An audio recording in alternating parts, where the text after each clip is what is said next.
And today we're making Ragu di cinghiale, and we're making a big portion because we're feeding the whole family.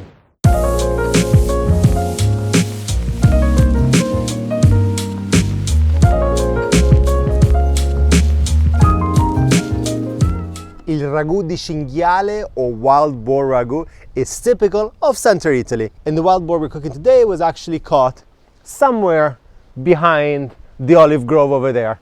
It's a young animal, 60 kilos only, so the meat is going to be quite tender. It's not going to have a huge gamey flavor, which in my opinion is much better when you're eating wild boar. So the ingredients are, of course, the wild boar, which we've marinated for 24 hours.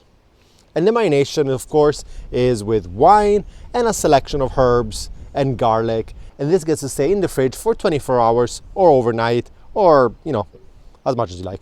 And then we got the usual for the sofrito, the carrots, the celery, the onion. We're gonna have salt, a mixture of herbs. You can choose whatever herbs you like. We got marjoram, bay leaves, sage, rosemary. And then we're gonna use two products from this farm, Merlo da Paloma, which is a fantastic Merlot, and Holistico Gran Cru as our olive oil. And then we have some plum tomatoes to cook everything together. Step number one, we're gonna be taking our wild boar, which has been marinating, as we said. Let it drip, and we're just going to cut it into little chunks. And once the chunks are cut, into our big pot.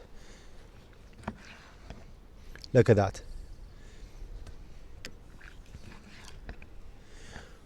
We don't need to make them too small because our aim here is to cook it for long enough for it to be able to rip apart. For this we chose the leg because the leg has got a good amount of lean meat and fats and connective tissues that are going to render down in this slow cook, give a lot of flavor, and get that stringiness in your meat. This first cook, we're going to do it without any olive oil, without anything, and the aim here is to let the meat release some of the initial liquid, which can still be a little bit gamey, and we're going to throw it away. And then we're going to start with the proper cook. So medium heat, and you'll see that after a few minutes, we're going to have some liquid forming at the bottom. With this one is done, all it has to do, all the flavor has been absorbed by the meat, so we get to throw this away. And this leaves us the time to prepare the Sofrito, which is, the usual 3 ingredients that we use in most of the Italian recipes. And while you can just blitz them, my personal opinion is that cutting them with a knife is better, releases less liquid, you get a lot more flavor. And here you don't have to make them too thin because they're going to kind of disintegrate while we cook them for several hours. So something like this is fine. Same thing with the celery.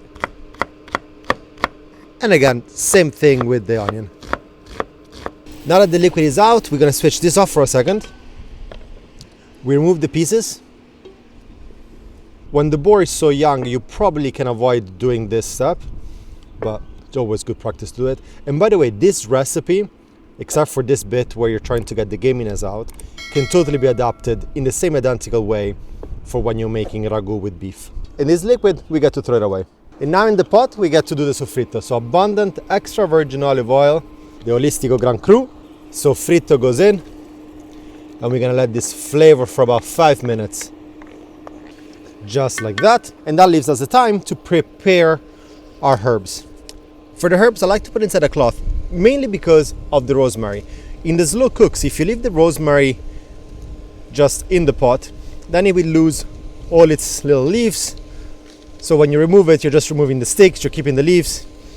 Instead, if you put it inside a cloth, you can remove the whole cloth with all the herbs, and it's a much cleaner way of removing all your flavor herbs. And you can use a little twine to close it, and then this will let the sugo flavor, but then you just take it out, and it's gonna be perfect. We now transfer the wild boar back in, and we want this to cook for quite a bit. I want to get a good caramelization on the outside of every piece, because that caramelization, the Maynard reaction, if you want to be really nerdy, adds tons of flavor to the ragu, creates a depth, the earthiness, that fantastic umami. And after 2 minutes, once you get some caramelization on the side and you see there is no more liquid being released by your wild boar, then you get to deglaze with some really nice wine. I suggest a Merlot, something that's got a good amount of tannins. You want to add about a full glass. Use your wooden spoon and scratch the bottom. This will help to extract all the crunchy bit that got stuck at the bottom of the pan.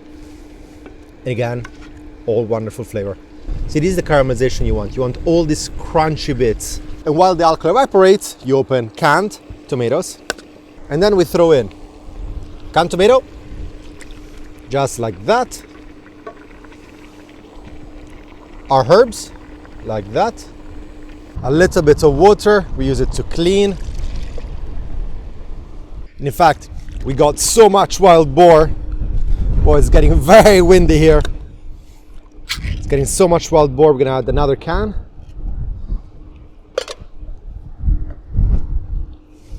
Make sure the herbs are at the bottom. And at this point, all your hard work is done.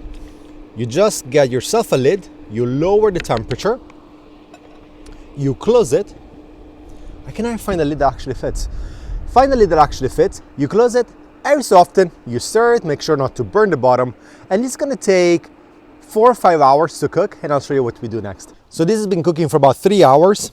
Come closer, Dad, check it out. It's smelling fantastic. Now, it's time to add our first bit of salt. When you do a slow cooks, I find that it's always better to add salt halfway through, and then we touch up at the end. That's because you start off with a lot of liquid that then shrinks. So if you salt it at the beginning and you think it's got the right amount of saltiness, once the water disappears, it becomes way too salty. So this way, you make sure that you're always salting the right amount. And you can see that the meat is already becoming very, very, very, very tender. So just look at this one. You push it and it just breaks apart. This will probably need another hour, and then it's gonna be totally done. It's looking good. 4 hours of cooking time. Come and see. Look how rich and magnificent it looks. So the next step is to take the meat out, and we're gonna pull it and put it back in the pot. Just like that. Then you take just a couple of forks and look how it pulls away. Ah, delicious.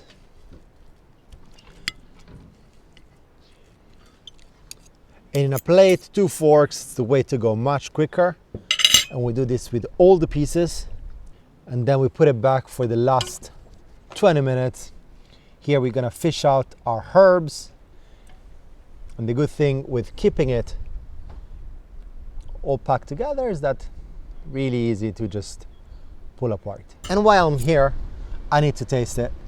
We do a final taste. Oh, so much flavor. We check for salt. Here we're going to add another sprinkle of salt, and it's time to boil the tagliatelle.